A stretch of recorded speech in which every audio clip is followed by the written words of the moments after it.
Welcome to the Media Roundtable Special Edition, where we dive deep into the secrets of the craft of audio advertising from the perspective of the Chief Audio Officer. That is the person who is responsible for the success of their audio program within an organization.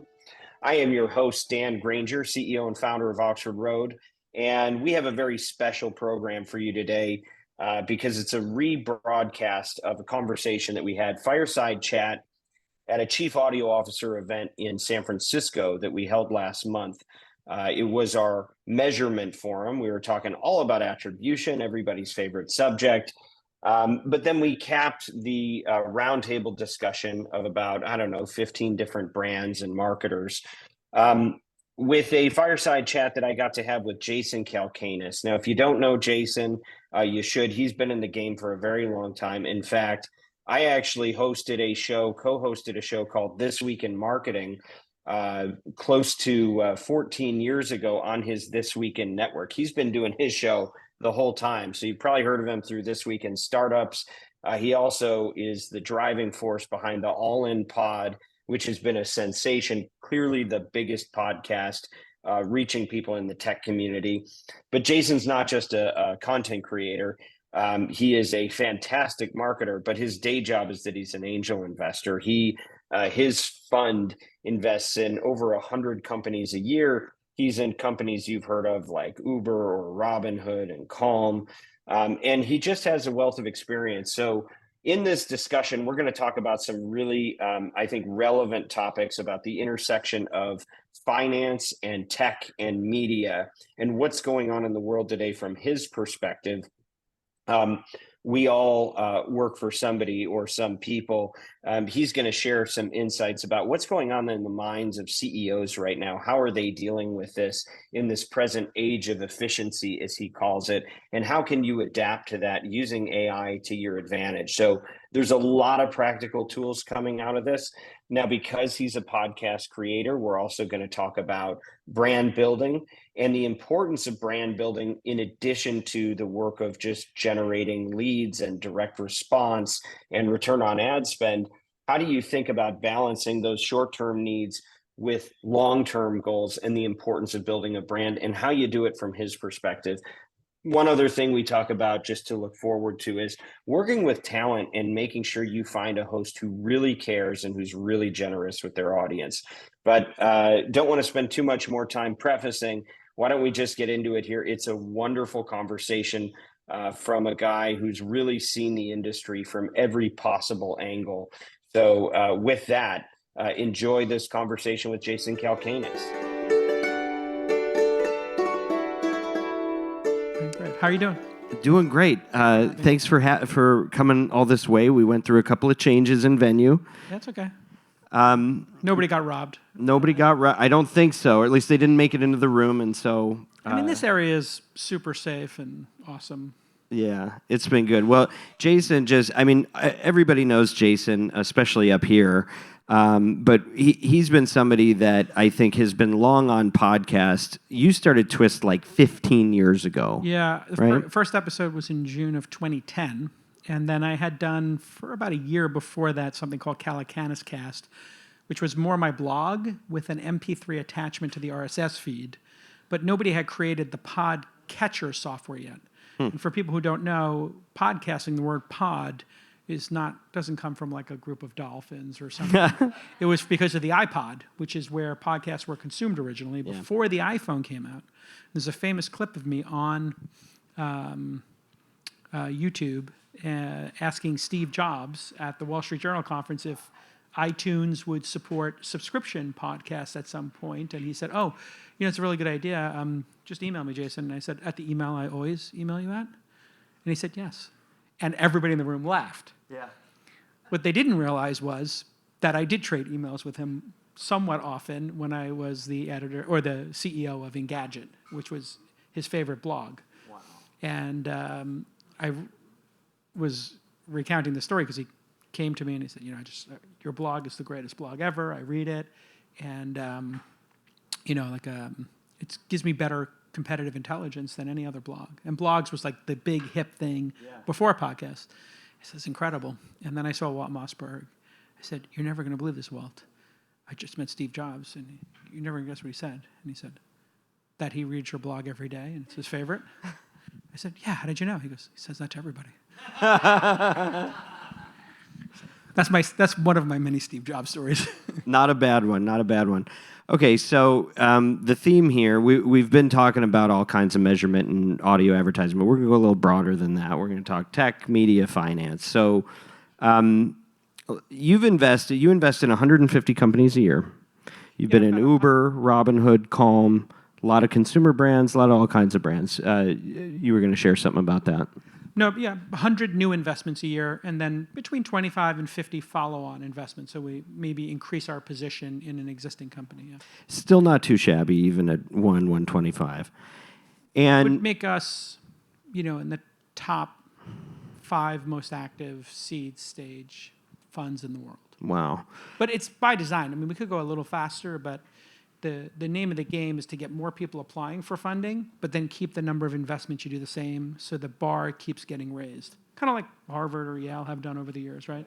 Just keep increasing demand, and then just keeps, So, when you think about it, you've got a lot of different companies represented in this room, a lot of different brands, a lot of different marketers. What are the CEOs of those companies thinking about in this present stage, whether you want to call it post-COVID or this perma-crisis state that we live in? Things have been a little crazy the last few years.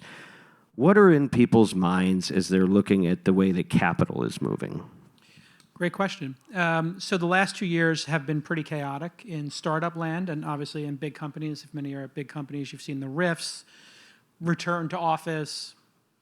Okay, we're not going to return to the office, or maybe we'll return to office, or you have to return to office, but the CEO's living in Hawaii. The CEO doesn't want to come back, so maybe we'll come back 3 days. And just like this whole charade. Oh, sorry, you work at Facebook. I'm sorry, you work for Benioff. So a large number of CEOs who are coming back to work, and I'm like, I follow you on Instagram. I see you at Lake Tahoe. We went through an age of excess, as our industry, the technology industry, can do. And so the name of the game on the field during ZIRP, zero interest rate phenomenon, was to hire people for where you think you'd be next year. And if you're Google, you were hiring people, and they really pioneered this in order to keep competitors from having them. So, when I, met Larry and Sergey back in the day, they all of a sudden had this money printing machine, and Larry said to me at some point, what should we do with all the money? And I was like, what do you mean? He's like, well, we just got $10 billion now from profits, which this is early on. Now they make like $30 billion a quarter, some crazy number. And I said, well, you should invest it in startups or whatever, or venture firms, whatever. And he did actually start Google Ventures, but that is now being punished by Wall Street. And so that crazy cab company I was the third investor in went from losing. When I invested in it the first couple of years, it was making a ton of money, hand over fist, because it was only Lincoln Town Cars, and then they got into that battle, and they lost money, but they gained this incredible market share. And, just in the last year, you may have seen the stock go from $20 to $82 today or something. I don't track it that often, $81.75. It's getting very hard to stay employed. I'm just like, I told my wife, if that thing ever hits 70, I'm retiring. She was like, I'm not going to retire. So what's happening is, people are saying, let's do more with less. And are there people in this organization who, are super qualified and they get shit done? Great, put them in this quadrant, and then there's the other quadrants. And so, that started really with Elon and the takeover of Twitter. And so he asked me to come, hang out for the first month or so at Twitter and just, shadow him and talk about strategy and whatever. And he said, what we have to figure out in this company is, because they were going to do a massive riff, and he's been public about this, so I'm not speaking out of school here, but they were going to cut like 25% of the company. And, he said, I got to cut like 50% of this company at least, because it's going to run out of money, and I own it now.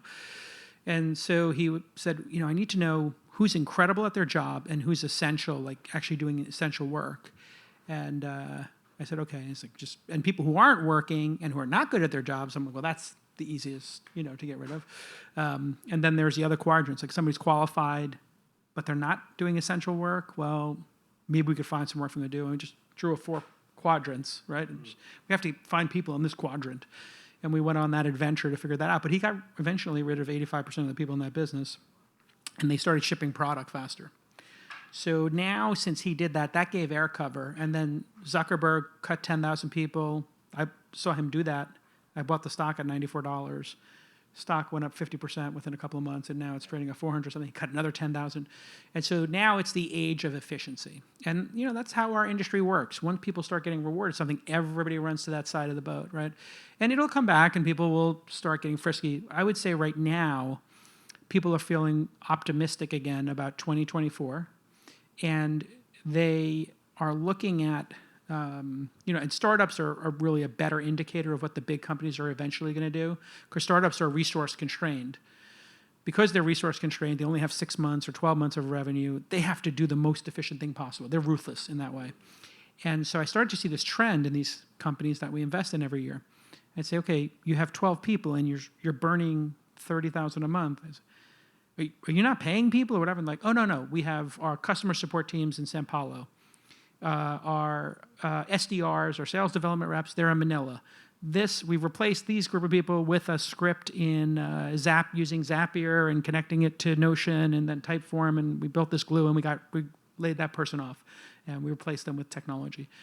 And so they were automating, delegating to low-cost centers in the world, and deprecating. So I just wrote this ADD framework. And I told my portfolio companies, here's what I'm saying.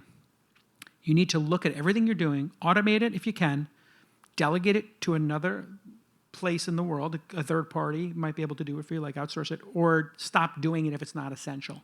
And that's become the addiction. Now things are becoming profitable. What happens when things become profitable? People look at the cash and they're like, what do we do with all this cash? Back to Larry here. She's like, oh, I don't know. Let's try to grow this business again. Yeah. And I feel like this will be the final year of making the cuts and the efficiency. And then I feel like this is the year where people are going to be like, should we launch a new product?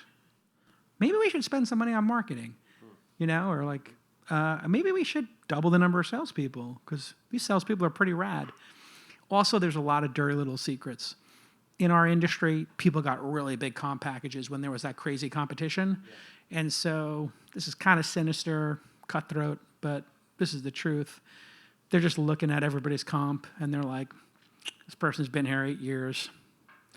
We gave them raises every year. We gave them stock options. You know what? We're eliminating this position. And then they're like, you know what? If you want to reapply for your position. And so this has been happening at Google. People are being asked to reapply for their positions with half the amount of stock options and 2/3 of comp. Mm-hmm. And so a lot of this has been about, I think, resetting some salaries. You're nodding. You may have seen this happen. And so that's pretty gnarly. But listen, it is what it is. And then a competition will emerge for the best people again. But I do think this AI thing is very real.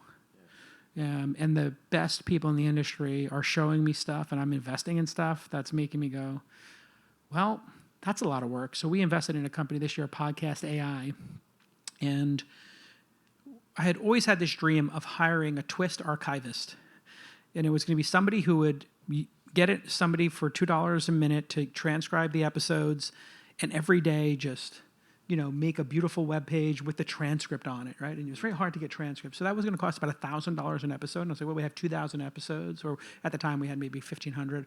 So I was like, all right, yeah, maybe I'll spend this amount of money doing it. I'll spend $1 million doing this. It'd be worth it because everybody gets so much value. And we'll eventually make the money back from SEO traffic, whatever. And then this company came to us, and they did it with software. It does all the chapter headings. It does a perfect transcript. It finds the keywords. It finds the themes, and then you can highlight the clip that you want. A consumer can go to the website, highlight the clip, and then just hit publish and go share a clip.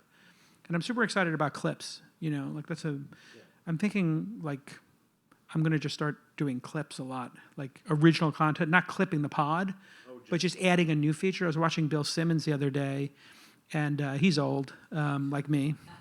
And, old guys were supposed to walk. So he's like walking around his neighborhood in Brentwood or wherever he is, Manhattan Beach. I don't know where he lives exactly, but and he just like holds out his camera and it's like shaking. And have you seen it? And he's just like, yeah, I was just thinking about like LeBron James going to the Warriors, like, yeah, da, da, da, da, da, and that's like a head game or whatever. And then he just ends. And I've been watching him do it. He's been doing it for 2 weeks, 3 weeks, and I'm like, no makeup. No sound person, no video. I don't know if he might be just sending the file to somebody and they polish it in 30 minutes. But I was like, that's the future. I'm just going to walk around and make 90-second clips of hot takes and it'll probably get as many views or, it'll be like some very interesting addition to podcasting. And shorts on YouTube are going bonkers. We've been doing these like AI demos and all of a sudden we got like 4,000 new subscribers to the YouTube channel in a week or something. And I was like, what happened? They're like, oh yeah, we did a clip of this like really cool AI demo and it went viral and got 10 million views and it spilled over and we got some number of subscribers. Oh, that's interesting. Why don't we do every Monday 5 AI demos? And so now we're doing 5. So it's like kind of influenced my thinking as a podcaster. We're like, oh yeah, long form, you interview somebody for 90 minutes. That's cool, that's groovy, but I also want to get like some of these younger folks and they just want to bite-sized stuff. Like I've had people say to me, I love All In. I'm like, oh yeah, where do you listen? Spotify, whatever? He's like, no, I just TikTok. I'm like, we don't have TikTok. It's like, yeah, no, I just see the clips on TikTok. And I'm like, so be it. So now, speaking of advertisers, I told my team, put these clips out. You've seen us do this. And now everybody's copied my format, but I will put out the clip, 6 minutes, whatever, put the ad read at the end. And then in the follow-up tweet, or in the follow-up LinkedIn, or the first comment on LinkedIn, I think, put who was our partner and put their URL. So that's available for sponsorship? Not that I just included in the ads. Yep. I'm in a very lucky position that this is not my primary job, and the ads have been sold out for over 10 years, and we don't charge a lot for them. And we have people like Squarespace or LinkedIn or I keep trying to get more inventory from you. It's hard. Well, this is the problem. You loosen up a little bit. You can become a victim of your own success. It was this week in startups, like this week, not every day in startups. And I told the ad sales team, like, we sold out. We're 4 months sold out. I was like, okay, you can add a day. And they're like, okay, we added a second day. And, they come back like, whatever, 6 months later. Okay, we're sold out 2 days a week.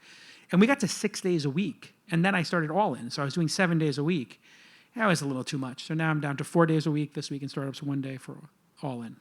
So you talked about your ADD formula, and you put out a very good article about that, which is something we're looking at implementing at our company and available for anybody here that's interested.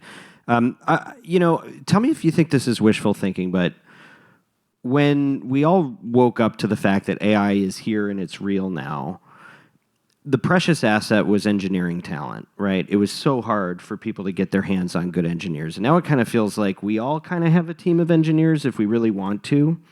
Do you feel like there's a shift in the value of having some disruptive technology to now actually having a brand? Is actual brand building now much more important than it used to be? Yeah, I would argue it's always been really important. And then maybe because people felt resource constrained because there were so few developers and they were so expensive. But two things happened at the same time. When we all started working from home, all the managers learned how to manage remote teams. Now, developers were pretty good at that, but then they became excellent at it. And then managers became excellent at it. Then people started using all these offshore developers. The offshore developers were the first to use copilots because they were trying to catch up to the developers here who were able to sit next to somebody at Google or Facebook or Uber and say, hey, show me how to do this. And so now it's like, you're right, it's been democratized and we're seeing, a lot of companies are able to produce product quicker and faster.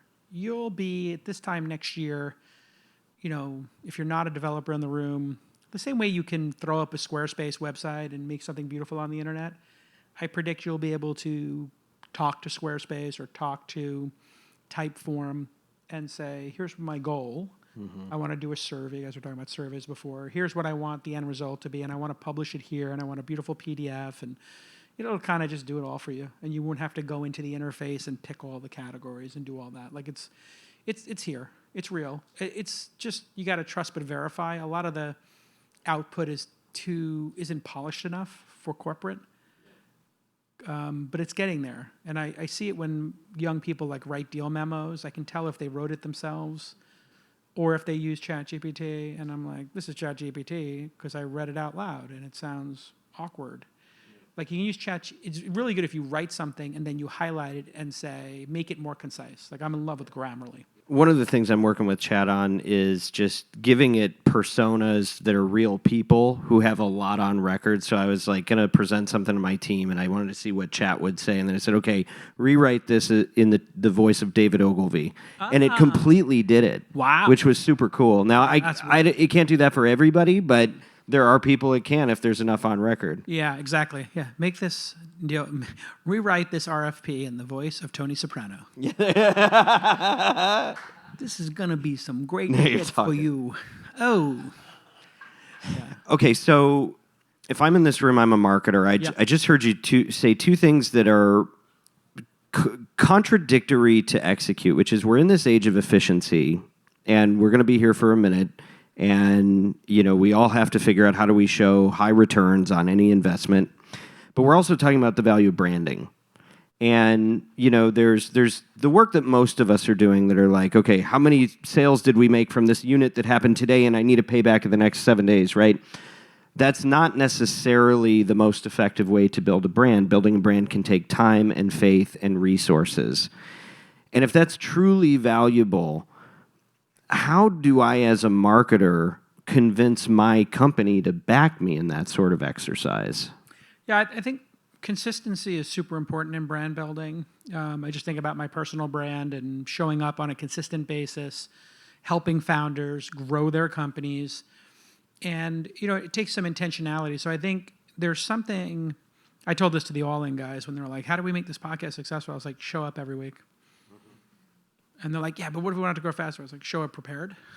You said that to me, by the way. We started in 2020. You were kind to come on when we were just starting to do it. And I'm like, well, what can we do better? And you're like, why don't we talk after you've done a few hundred of these? Yeah. And now we have. And there's a clear difference. And even if nobody's listening, it's such a good exercise to figure out how to work out a thought. But, showing up.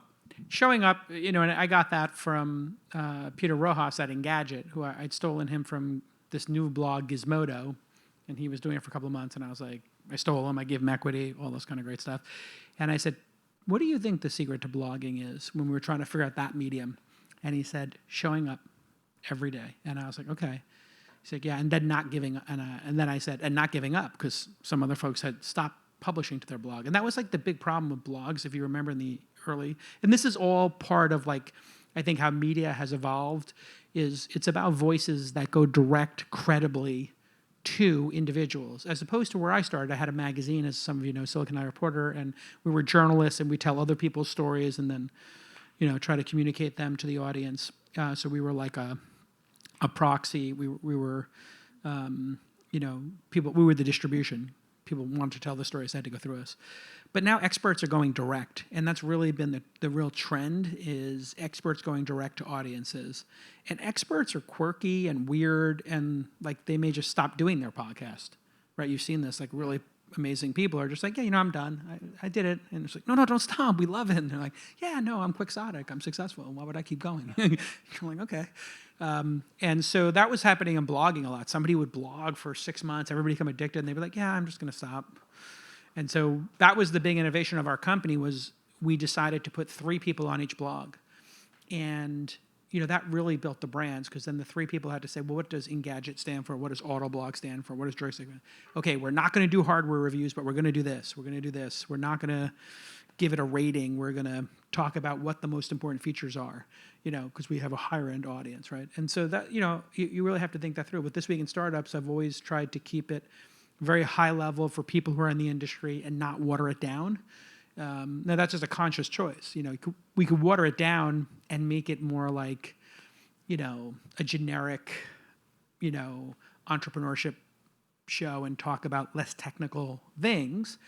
And you might gain audience, but it's not the audience that I'm interested in, and it's not the audience that the advertisers are probably interested in, which is, medium-sized businesses that are getting off the ground and picking their SaaS software, picking their lawyer, and then they lock into those things for 5 or 10 years, and they go from, 2 employees to 200 to 2,000 to 20,000. That's kind of that's the stories we like to tell. And I think if you're talking to your CEO or the founders of the company, it's really about having a thoughtful multi-year brand. What do you want people to think about this brand after they buy the first car? And then when they get the next car, why would they buy the second car? And if they're using our SaaS software, do they know who built it? Do they know the cadence in which we release new features? And how do we communicate to them that we're like not this impersonal company, but we actually have people who work here who care about, our customers, right? And I think that's, showing people that you actually care, right? And how much you care is like so critical in building a brand. And when it comes to a brand, it seems crazy, but how does LinkedIn care about their users? And I try to, sounds corny, but I appreciate the support I get. I try to communicate to the audience that they've made this incredible place for professionals, and that's a great place for you to market or look for people. And here's how you can do that. Yeah. And so I think it's really about consistently showing people you care and just relentlessly reinforcing that the product or service you provide is getting better too. Those are the 2 things I see people miss, is that like personalization of what they're doing, why they're doing it. Like Grammarly keeps dropping cool new features, and all these companies are constantly dropping cool new features. And I'm like, you have these features, but it's not in the ad copy. And they're like, yeah, just freestyle, JCal, just freestyle it. And so we came up with a system. If you want me to read it verbatim, my team puts it in yellow. If you want me to freestyle it, it's not highlighted in yellow. And so, people now trust me with the ad reads to just freestyle it. And I always look at the product and try to figure out like what are people talking about and or I'll have my team do that too. What are people buzzing about with this product? Okay, pop quiz. Have you ever heard of these companies? Shopify, Bayer, Oracle, Indeed, Masterclass, Babbel, Tommy John. We could go on. I don't just host the Media Roundtable podcast, but I have the good fortune of being the CEO of a company called Oxford Road, where we are the world's leading independently owned and operated agency specializing in audio. Think podcasts, radio, and streaming. And what that means is that we get to help great companies worth fighting for, grow with audio advertising, whether it's podcasts, radio, or streaming, and all its various tentacles. This includes media planning and buying. We do analytics, attribution, and insights. We also have a special way that we deal with creative and copy generation. It's our own proprietary process called Audiolytics that allows us to score ads for their persuasiveness. Bottom line is we don't just work here. Audio is our passion, and we want to lead this industry to new heights beyond what we've ever seen so far. That's why we've been leading the industry in brand safety and suitability and actually bringing you solutions to market so that you can evaluate the way that you get placed in a show so that it matches up with your values, in addition to avoiding the things that might be problematic for your brand. If you're a chief audio officer and you're looking to get best in market performance at maximum viable scale, do get in touch with us at oxfordroad.com. Or if you love audio and are strategic, relentless, and looking for a career change, consider joining our mission as a fellow agent of influence. Just flip us your resume through oxfordroad.com. And if you're working anywhere in the audio industry and you're serious about this business, make sure you go to oxfordroad.com, easy to spell. Sign up for our free newsletter, The Influencer, at oxfordroad.com. And make sure you mention that you heard about us on the Media Roundtable podcast. It's so interesting because I think marketers have so much pressure on them for the needs of today, and to take that long view and do something that is over the horizon and when it's going to pay off. And I think about, there is so much buzz about branded podcasts, and I've seen companies about the most obscure things going, well, we should just start a podcast and it'll be like Rogan and then it'll be a revenue stream for us. And it sounds like you've gone from just doing something in the shadows before people knew what a podcast was. And now what you've done with This Week in Startups, and now you went to a new level with All In, right? I mean, you really have a smash hit with that. It's bizarre. Starting your own podcast is hard. And you really need to be dedicated. You need to get to 100 episodes. So I encourage people to do it and give it a shot.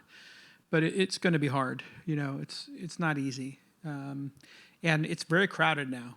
Back in the day, it was like, what do I listen to? And it's like, well, there's like 5 million in the library, but only about 200,000 get produced every week. Yeah, and then audiences like to click in. It's very habit forming. So that's the thing I've learned is people really want to get something every day or every Friday, and they will watch it on Saturday when they're on the treadmill. They kind of get into a rhythm.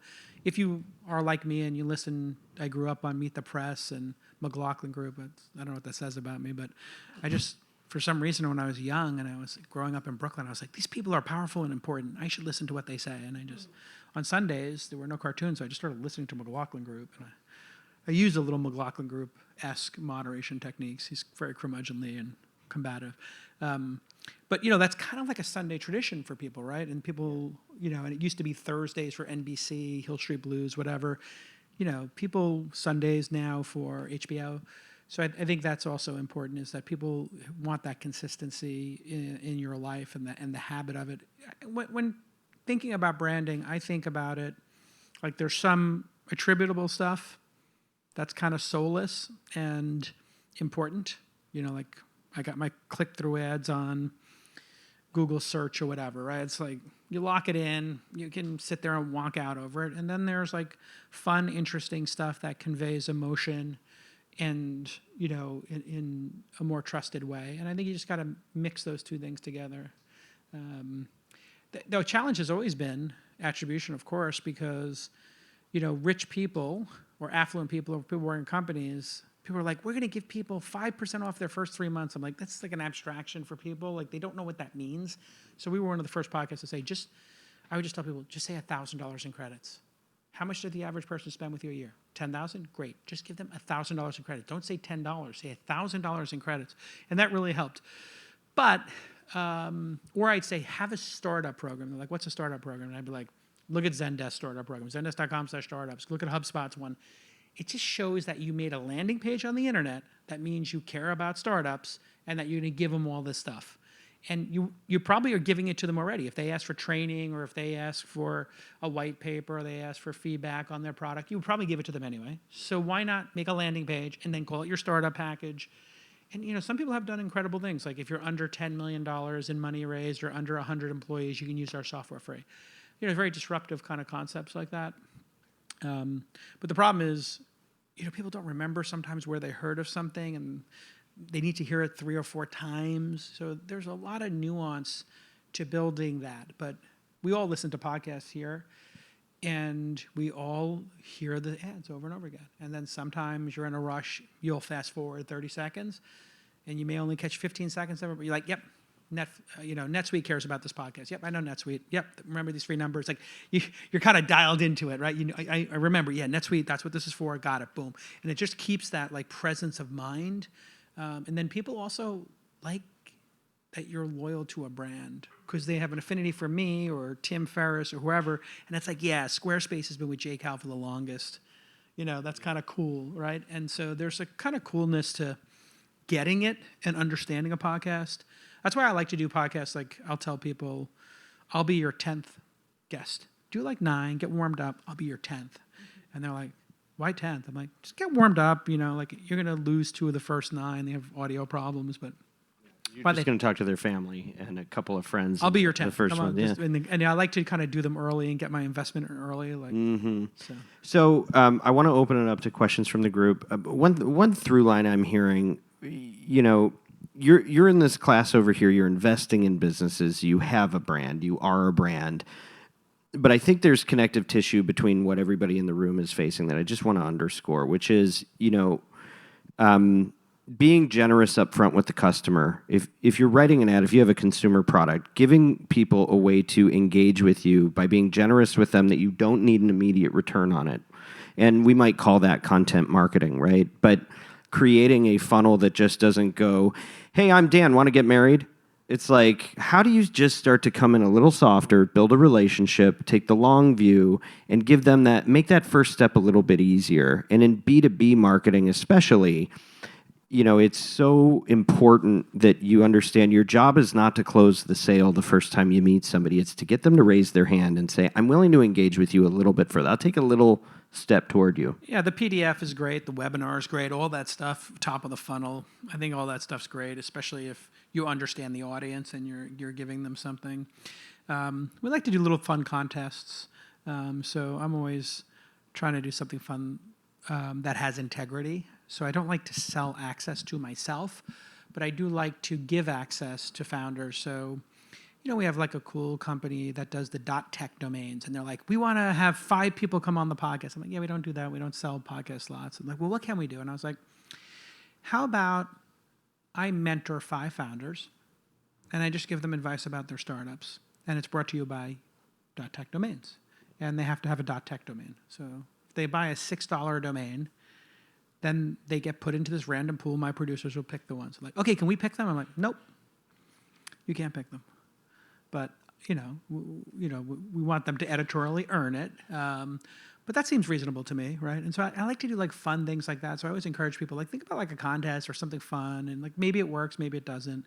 We did like Show Us Your Squarespace, and we just got the domain name showusyoursquarespace.com or whatever. And I just said, hey, listen, we're gonna make a beautifully designed website, and we'll pick the best one, and we'll give you like $1,000 in Squarespace credits, which is like enough for years of whatever. And, we'll tweet your website, and everybody can just go to this URL.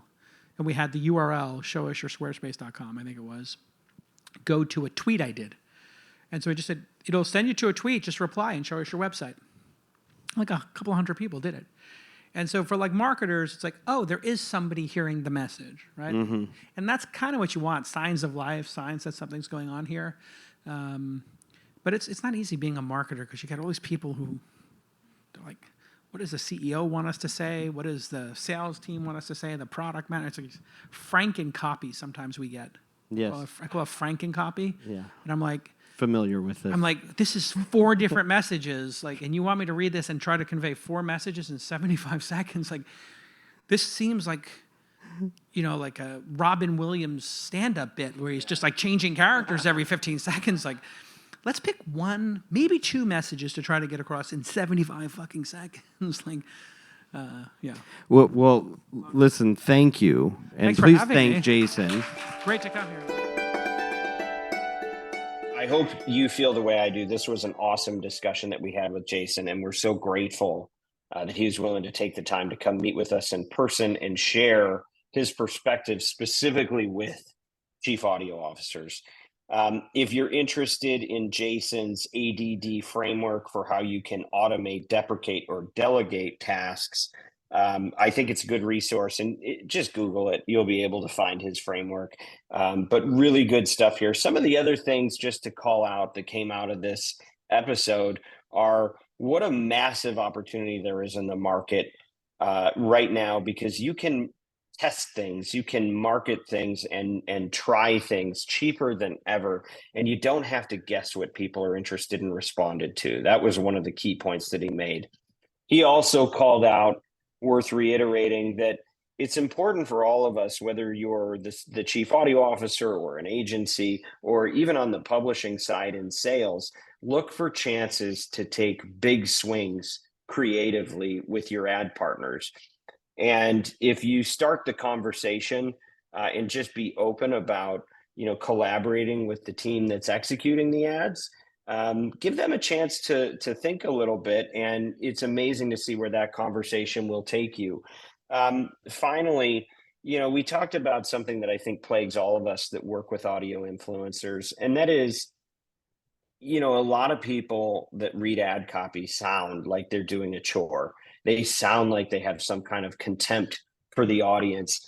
And conversely, Jason, I think, has modeled and continues to model through This Week in Startups and some of his other properties, just the idea of being generous with your audience, really showing them that you care, finding ways to go the extra mile, go out of pocket periodically and find creative ways to make sure that the advertiser knows that they are important to you, so that when you talk about them, there's real authenticity in how you talk about them, and avoid those shows that are just going to take your sponsorship for granted.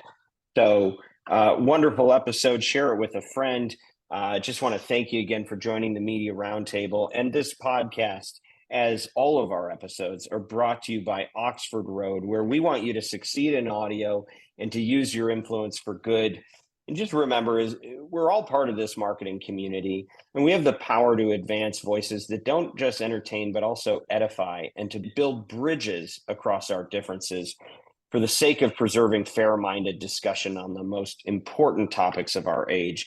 If you're a marketer and you're looking to align your brand values with extraordinary business outcomes, reach out to our agency, Oxford Road. Just go to oxfordroad.com and subscribe to our weekly newsletter, The Influencer. And we'd love to hear from you. Give us any feedback, suggestions you have. Please don't hesitate to reach out to us, info@mediaroundtable.com. I'll see it. Lots of people will see it. And we will take your feedback seriously. If you want to get even deeper in the weeds on the craft of creating the creative, because we know that's just part of the way that you're successful in audio, but the creative is important. We have a monthly show that comes out by our very own Stu Redwine, head of creative services at Oxford Road. It's called Ad Infinitum, and it is Oxford Road's audio creative focused podcast.